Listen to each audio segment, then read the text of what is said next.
Officers ಇಲ್ಲ, ಇಲ್ಲಿರೋದು ಪ್ರಭಾರಿಗಳು ಮತ್ತೆ ಸ್ಟಾಫ್ಗಳು ಇಲ್ಲ, ಹೇಗೆ ನಡೆಯುತ್ತೆ ನೋಡಿ? ನಾವು ಯಾವ ಆಫೀಸರು ನಮ್ಗೆ ಅವಶ್ಯಕತೆ ಇಲ್ಲ.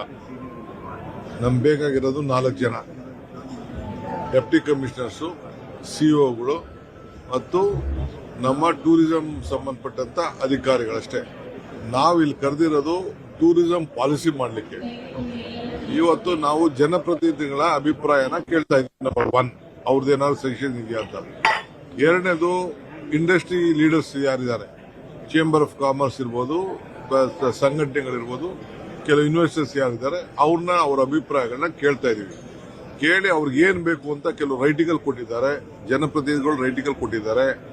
ಅವರು ಬೇರೆಯವರು ಅವ್ರದ್ದೇ ಆದಂತ ವಿಚಾರನ ಹೇಳ್ತಾ ಇದ್ದಾರೆ. ಈಗ ನೀವೆಲ್ಲ ಇಲ್ಲಿ ನೋಡಿದ್ರಿ, ಕ್ರೀಡೆಯವರು ಏನೇನ್ ಬೇಕು, ಏನ್ ಪ್ರಾಬ್ಲಮ್ಸ್ ಇದೆ ಅಂತ ಹೇಳಿದ್ರು. ಹಂಗೆ ನಮ್ಮ ಟೂರಿಸಂ ಸಂಬಂಧಪಟ್ಟಂಗೆ ಇನ್ವೆಸ್ಟ್ಮೆಂಟ್ಗೆ ಏನೇನು ಪ್ರಾಬ್ಲಮ್ಸ್ ಇದೆ ಅನ್ನೋದು ಹೇಳ್ತಾರೆ. ನಮ್ಮ ಸರ್ಕಾರದವರು ಕೂಡ ನಮ್ಮ ಹತ್ರ ಏನು ಟ್ರೆಷರ್ ಇದೆ, ಏನು ನಾವು ಕೊಡ್ಬೋದು, ನಮ್ಮ ಪಾಲಿಸಿಯಿಂದ ಏನ್ ಮಾಡಿದೀವಿ, ಈಗ ಏನ್ ಮಾಡಬೇಕು ಅನ್ನೋದು ಕೂಡ ನಾವು ಕೇಳ್ತಾ ಇದೀವಿ. ಅಷ್ಟು ಬಿಟ್ರೆ ಇಲ್ಲಿ ಅಧಿಕಾರಿಗಳನ್ನ ಇಟ್ಕೊಂಡು ನಾವೇನ್ ಮಾಡೋಂಥ ಸಂದರ್ಭ ಇಲ್ಲ. ಅಧಿಕಾರಿಗಳು ಆಮೇಲೆ ಎಕ್ಸಿಕ್ಯೂಷನ್ಗೆ ಅದಕ್ಕೊಂದು ಸಿಂಗಲ್ ವಿಂಡೋ ಏಜೆನ್ಸಿ ಕ್ರಿಯೇಟ್ ಮಾಡ್ತೀವಿ, ನೋಡಲ್ ಆಫೀಸರ್ ಕ್ರಿಯೇಟ್ ಮಾಡ್ತೀವಿ, ಕೋಸ್ಟಲ್ ಡೆವಲಪ್ಮೆಂಟ್ ಅಥಾರಿಟಿ ಇದೆ, ಅವ್ರನ್ನೆಲ್ಲ ಇನ್ವಾಲ್ವ್ಮೆಂಟ್ ಮಾಡಿಕೊಂಡು ಆಮೇಲೆ ನಾವು ಮಾಡ್ತೀವಿ.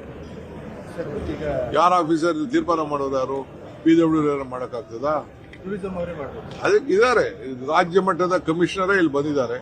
ಇನ್ನೊಂದು ಸ್ವಲ್ಪ ಮಿನಿಸ್ಟ್ರೇ ಬರ್ತಾರೆ. ಯಾರು ಸಂಬಂಧಪಟ್ಟ, ನಾನೇ ಒಬ್ಬ ಸರ್ಕಾರದ ಪ್ರಮುಖನಾಗಿ ನಾನಿಲ್ಲಿದ್ದೀನಿ. ನಮ್ಮ ಡಿಸ್ಟ್ರಿಕ್ಟ್ ಮಿನಿಸ್ಟರ್ಸ್ ಎಲ್ಲ ಇದ್ದಾರೆ, ಎಲ್ಲ MPs ಬಂದಿದ್ದಾರೆ. ಕಟಿಂಗ್ ಅಕ್ರಾಸ್ ಈ ಪಾರ್ಟಿ ಲೈನ್ ಆಲ್ MPs ಬಂದಿದ್ದಾರೆ, ಆಲ್ MLAs ಬಂದಿದ್ದಾರೆ. ನೀವೇ 3 ಜನ MP ಗಳು ನೋಡಿದ್ರಿ. ಕೋಟಾ ಪೂಜಾರಿ ಅವ್ರು ನೋಡಿದ್ರಿ, ಛೋಟಾ ನೋಡಿದ್ರಿ, ಕಾಗೇರಿ ಅವ್ರು ನೋಡಿದ್ರಿ. ಸೊ ಎಲ್ಲ ನಮ್ಮ MLAs ಬಂದು ಅವರ ಪರವಾಗಿ ಅಭಿಪ್ರಾಯಗಳು ಕೊಡ್ತಾ ಇದ್ದಾರೆ. ಇನ್ನ ಯಾರು ಕೇಳಿದ್ರು ನಾವು ಮಾತಾಡಕ್ಕೆ ಅವಕಾಶ ಕೊಡ್ತೀವಿ. ಈಗ ಕೋಸ್ಟಲ್ ಡೆವಲಪ್ಮೆಂಟ್ ಮಾಡುವಾಗ ಮೀನುಗಾರರಿಗೆ, ಸ್ಥಳೀಯ ಮೀನುಗಾರರಿಗೆ ಏನ್ ಹೇಳಿ, ಸ್ಥಳೀಯ ಮೀನುಗಾರರಿಗೆ ಅದೆಲ್ಲ ಗಮನದಲ್ಲಿ ಇಟ್ಕೊಂಡೇ ನಾವು ತೀರ್ಮಾನ ಮಾಡ್ತೀವಿ. ಸರ್, ಈಗ ಧರ್ಮಸ್ಥಳ ಕೇಸಲ್ಲಿ ಎಷ್ಟು ಡೆವಲಪ್ಮೆಂಟ್ಗಳಾದ್ರೂ ಇನ್ನುವರೆಗೂ ಯಾವುದೇ, ಈಗ ನಾನು ಅದೆಲ್ಲ ಯಾವುದು ಮಾತಾಡೋದಿಲ್ಲ ಅಂತ ಹೇಳಿದೀನಿ. I will not deviate my programme. ಈಗ ನಂದೇನಿದ್ರು ಇಲ್ಲಿಗೆ ಮಂಗಳೂರು, ದಕ್ಷಿಣ ಕನ್ನಡ ಜಿಲ್ಲೆ, ಉಡುಪಿ, ಕಾರವಾರ ಮತ್ತು ನಮ್ಮ ಏನು ಪಕ್ಕದಲ್ಲಿರುವಂತ ಮಲೆನಾಡು ಪ್ರದೇಶ ಇದೆ, ಅಲ್ಲಿ ಬಂಡವಾಳ ಬರಬೇಕು, ಉದ್ಯೋಗ ಸೃಷ್ಟಿಯಾಗಬೇಕು.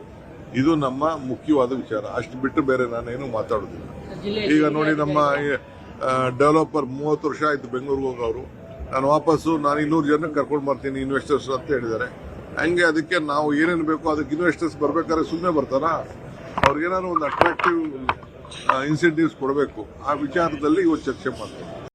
ನಿರಂತರ ಸುದ್ದಿಗಾಗಿ ಸ್ಕೀಮ್ ವಾರ್ತಾ ಚಾನೆಲ್ ಅನ್ನು ಸಬ್ಸ್ಕ್ರೈಬ್ ಮಾಡ್ಲಿಕ್ಕೆ ಮರಿಬೇಡಿ. ಅದೇ ರೀತಿ ಲೈಕ್ ಕೊಡುವ ಮೂಲಕ ಸಪೋರ್ಟ್ ಮಾಡಿ.